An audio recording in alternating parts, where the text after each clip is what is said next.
Cabinet मंत्री नंद गोपाल गुप्ता नंदी पिछले 13 सालों से पुनर्प्राप्त जन्मदिवस मनाते हैं। आज नंदी की तरफ विशेष आयोजन किया गया। इसमें उप मुख्यमंत्री ब्रजेश पाठक, भाजपा प्रदेश अध्यक्ष भूपेंद्र सिंह चौधरी समेत आधा दर्जन से ज्यादा मंत्री हिस्सा लेने के लिए प्रयागराज पहुंचे हैं। इसी दौरान डिप्टी सीएम ब्रजेश पाठक ने प्रयागराज से मांस मदिरा पर पाबंदी लगाए जाने पर बात की। नंदी जी का पुनर्प्राप्त जन्मदिवस समारोह धूमधाम से मनाया गया है। सावन का महीना है, ऐसे में भगवान भोलेनाथ की कृपा पूरे प्रदेशवासियों पर रहे, नंदी जी पर रहे। आदरणीय अध्यक्ष जी भी आए हैं। सबसे मेरा आग्रह है कि सब लोग मिलजुल करके, इस समय जो सावन का महीना है और कांवड़िए निकल रहे हैं, पूरी सरकार ने व्यवस्था की है कि कांवड़ियों को कहीं दिक्कत ना आए।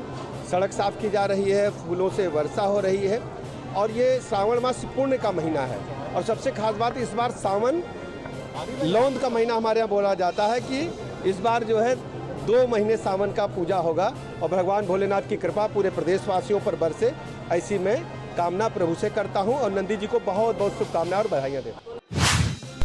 जम्मू कश्मीर के पुलवामा जिले में राष्ट्रीय जांच एजेंसी की छापेमारी चल रही है। अधिक जानकारी की प्रतीक्षा है। गौरतलब है कि राष्ट्रीय जांच एजेंसी ने 11 जुलाई को एक आतंकी साजिश मामले में दक्षिण कश्मीर में 5 स्थानों पर तलाशी ली थी। एनआईए के अनुसार, जिसने पिछले साल मामला दर्ज किया था, प्रतिबंधित आतंकवादी संगठनों ने चिपचिपे बम, इम्प्रोवाइज्ड एक्सप्लोसिव डिवाइस और छोटे हथियारों के साथ जम्मू कश्मीर में हिंसक आतंकवादी हमले करने की योजना बनाई थी।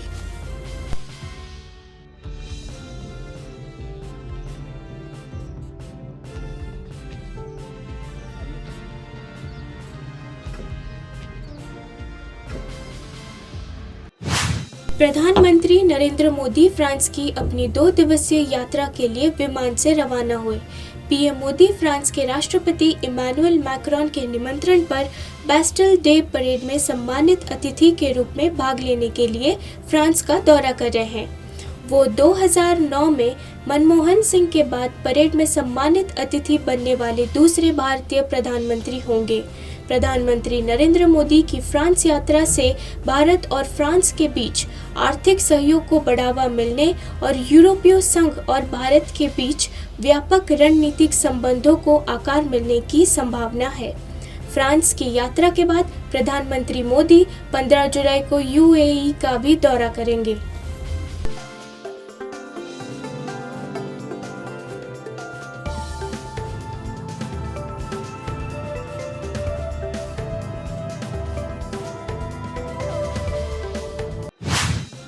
दिल्ली में पुराने यमुना पुल के पास का क्षेत्र, जिसे लोहा पुल के नाम से जाना जाता है, जलमग्न हो गया है क्योंकि यमुना नदी का जल स्तर खतरे की सीमा से ऊपर बढ़ गया है।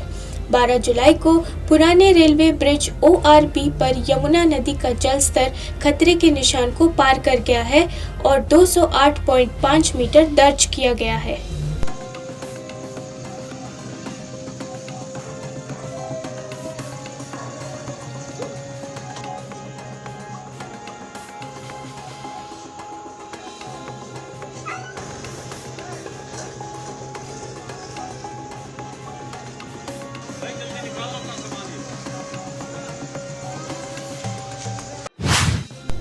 आसाम सरकार द्वारा सुगम के दुर्गम योजना की मंजूरी के बाद आसाम के शिक्षा मंत्री रनोज पेगू ने कहा कि आसाम में कई कठिन इलाके हैं, इसलिए मुख्य सचिव को एक डिजाइन तैयार करने के लिए कहा गया है।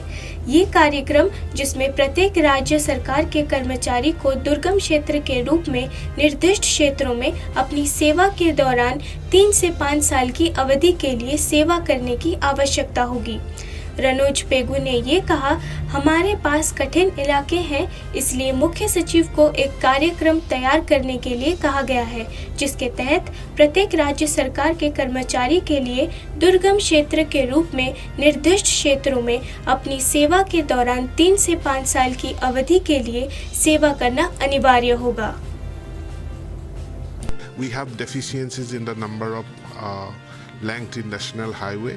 We have state highway categories, then we have a category of major district roads. So now we have identified all these different category of roads. So there will be addition to the major district roads. There will be upgradation of major district roads to higher state highways, and there will be upgradation of state highways, a portion of them to national highways, and it will greatly increase our road network connectivity. So state government will expenditure the cost of the state highways? Definitely, because there is one flagship program called Assam Mala is going on, under which we are constructing 2-lane highways. Now most of these state highways will be on preferential order, will be taken up for upgradation to Assam Mala. So Assam government has also planned that the state government employees will have... Yes. You see, we have difficult areas, difficult terrain, like hilly areas, then the shore areas, riverine areas. So the Chief Secretary has been asked to design a program whereby it will be mandatory for every state government employees to serve in the Durgam or difficult areas for a minimum period of their service. Normally they serve for 30 to 35 years. Out of that 3 to 5 years they will have to serve in the difficult areas or Durgam. एक नाबालिग लड़की ने ग्वालियर के पड़ाव नगर police station में police अधिकारियों को अपने चाचा के एक सहयोगी द्वारा की गई कुछ अश्लील गतिविधियों के बारे में सूचित किया जब वो उनके साथ बाहर थी। आरोपी सबलगढ़ सिंचाई विभाग में एक एसडीओ है जिसने पुलिस को सचेत किया कि उसे ब्लैकमेल किया जा रहा है और फिर अपने बचाव में कुछ सबूत पेश किए हैं। पुलिस मामले के हर पहलू पर गौर कर रही है।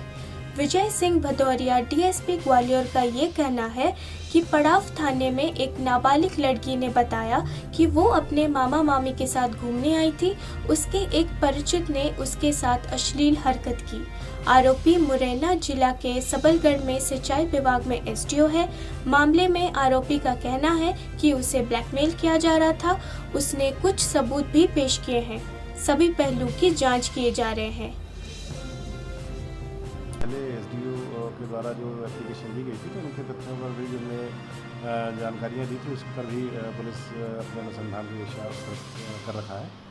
और किस वो भोपाल से आना अपना बता रहे हैं और उसके बाद एक होटल में रुकना बता रहे हैं। होटल में पूर्व से ये दंपत्ति का रुकना, उनके साथ में उनके रिलेटिव का रुकना, अपने आप सारी चीज़ें सारे बिंदु हम लोग अनुसंधान में इसमें कवर करते हैं।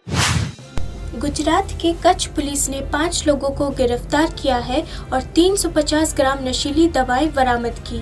एक गुप्त सूचना पर कार्रवाई करते हुए पुलिस अधिकारियों की एक टीम एक निजी वाहन में माधोपुर रोड पर इंतजार कर रही थी। तभी उन्होंने देखा एक कार में शराब भरी हुई थी। ड्रग तस्कर पहुंचे।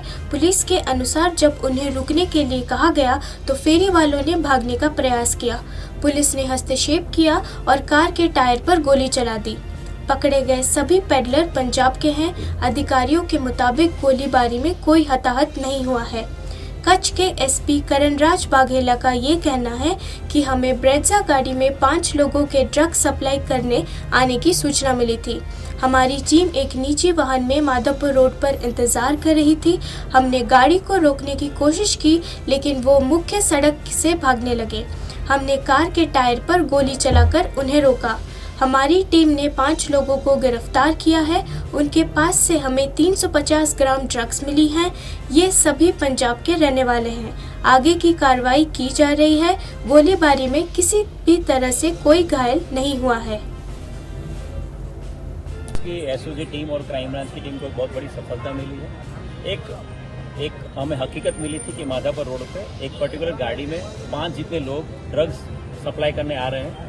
जैसे ही हमें हकीकत मिली, एसओजी की टीम और क्राइम ब्रांच की टीम माधोपुर रोड पे हमारी टीम प्राइवेट व्हीकल्स में छिप के बैठी थी और ये जब गाड़ी आई उसको हमने रोकने की कोशिश करी। गाड़ी जो मुख्य रास्ता है, मेन रोड है, उस पर भागने की कोशिश करी। गाड़ी के टायर पे फायरिंग करके हम लोगों ने गाड़ी को रोक लिया। उस गाड़ी में बैठे हुए 3 लोग और जो 2 लोग भाग गए थे, कुल मिला के 5 लोगों को एसओजी की टीम और क्राइम ब्रांच की टीम को पकड़ने में सफलता मिली। इनकी प्राइमरी इंट्रोगेशन के बाद हम लोगों को गाड़ी में से छिपाया हुआ 300 से 350 ग्राम ड्रग्स ढूंढ निकालने में सफलता मिली है। अभी जो 5 अक्यूज पकड़े गए हैं हमारे पास जो है वो 5 लोग एक दिल्ली पासिंग व्हाइट कलर की ब्रेजा गाड़ी में आए थे और उन 5 अक्यूज की पूछताछ में सारे के सारे अक्यूज है वो पंजाब से है और उन 5 के पास से हम लोगों को गाड़ी में छिपाया हुआ 300 से 350 ग्राम जो हमें ड्रग्स है वो। उत्तराखंड में बाढ़ की स्थिति का जायजा लेने के बाद मुख्यमंत्री पुष्कर सिंह धामी ने सभी जिला मजिस्ट्रेटों और प्रशासन के अधिकारियों के साथ एक सम्मेलन बुलाया जिसमें सभी लोगों की सहायता करने और ये सुनिश्चित करने का निर्देश दिया गया। उन्होंने ये भी निर्देश दिया कि लोगों को भोजन और अन्य आवश्यकताएं प्राप्त हो। पुष्कर सिंह धामी का ये कहना है कि मैंने सभी जिला मजिस्ट्रेटों और प्रशासन के अधिकारियों के साथ एक बैठक की अध्यक्षता की। मैंने सभी को लोगों की मदद करने और ये सुनिश्चित करने का निर्देश दिया है कि जो लोग बाढ़ के कारण फंसे हुए हैं उन्हें भोजन और अन्य ज़रूरतमंद चीज़ें मिले। सड़कों को जल्दी से साफ करें। लोगों को सहायता करने का काम करें। चारधाम यात्रा ठीक प्रकार से सुचारू हो, सबकी सुरक्षा का, सबकी सरलता का, सबकी सुविधा का विशेष रूप से ध्यान रखा जाए, कांवड़ यात्रा का भी। और जहाँ जहाँ जल भराव हो रहा है, सड़कें बंद हो रही हैं या जहाँ पर लोगों को खाद्य सामग्री इत्यादि की परेशानी हो रही है या जो आवागमन बिल्कुल बंद हो जा रहा है, संचार की सेवाएं बंद हो जा रही हैं, वहाँ पर तत्काल रिस्टोर की व्यवस्था करें, सड़कें तुरंत खोलने की व्यवस्था करें। NDRF, SDRF, ITBP और जितने भी हमारे डिपार्टमेंट हैं सभी आपस में एक दूसरे के साथ कोऑर्डिनेशन करके लोगों को सहायता करें। झारखंड के मुख्यमंत्री हेमंत सोरेन ने भारतीय खाद्य निगम पर झारखंड सहित राज्य सरकारों को खाद्यान्न उपलब्ध कराने में विफल रहने का आरोप लगाया है और राज्य सरकार को खुले बाजार से ऊंची कीमत पर अनाज खरीदने के लिए मजबूर होना पड़ा। उन्होंने आगे कहा कि ये देश भर के विभिन्न राज्यों में भी हो रहा है और इसे चिंता का विषय बताया। उन्होंने ये कहा कि हम FCI से अनाज लेना चाहते हैं लेकिन FCI राज्य सरकार को अनाज नहीं दे रहा है। हमें अनाज भी नहीं मिल रहा है जिससे हमें खुले बाजार से महंगे दामों पर अनाज लेकर गरीबों को देना पड़ रहा है। ऐसा हमारे साथ भी हो रहा है और हमें जानकारी मिली है कि कई अन्य राज्यों में भी ऐसा हो रहा है। और उस योजना के तहत जो FCI से हम अनाज लेना चाहते हैं लेकिन FCI राज्य सरकारों को अनाज नहीं दे रही, हमें भी नहीं मिल रहा है। अब नतीजा हो रहा है कि हमको खुले बाजार में महंगे दारों पर अनाज खरीदकर गरीबों को देना पड़ रहा है। हमारे साथ भी ये घटना घटी है और हमें जानकारी मिली है कई और राज्यों में भी